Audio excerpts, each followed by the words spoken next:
ബഹുമാനപ്പെട്ട മുഖ്യമന്ത്രി അങ്ങയിൽ നിന്ന് ഞാനിത് പ്രതീക്ഷിച്ചില്ല.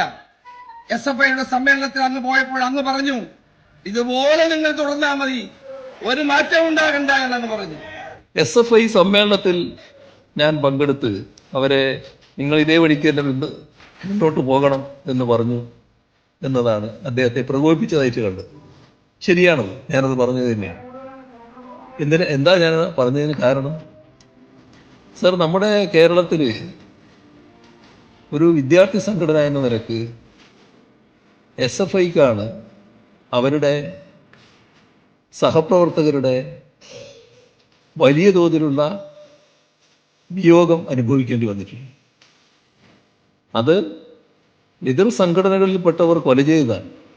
അങ്ങനെ കൊല ചെയ്യപ്പെട്ട 35 സഖാക്കൾ, അതിൽ പ്രമേയ അവതാരകൻ മനസ്സിലാക്കേണ്ടത് അതിൽ 13 പേരെ കൊലപ്പെടുത്തിയതിൻ്റെ ഉത്തരവാദിത്വം രാഷ്ട്രീയമായി നിങ്ങൾക്കുള്ളതാണ്, നിങ്ങളുടെ സംഘടനയിൽപ്പെട്ടത്.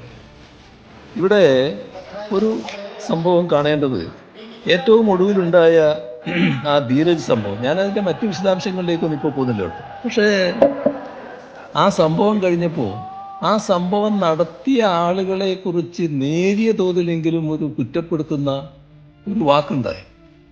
എൻ്റെ കുട്ടികൾ എന്ന് പറഞ്ഞുകൊണ്ട് ചേർത്ത് പിടിക്കുന്ന നേതാവിനെയല്ലേ അങ്ങയോടൊപ്പം കണ്ടത്? അങ്ങ് പറഞ്ഞിട്ടില്ല, പ്രതിപക്ഷ നേതാവ് പറഞ്ഞിട്ടില്ല, പക്ഷേ പറഞ്ഞില്ലേ ഉത്തരവാദപ്പെട്ട ആൾ തന്നെ. അത്തരം ഒരു സമീപനാണോ സ്വീകരിക്കേണ്ടത്? അതുപോട്ടെ, ഞാൻ പറയാനിടയായത് എന്താണെന്നാണ് ഞാൻ പറയുന്നത്.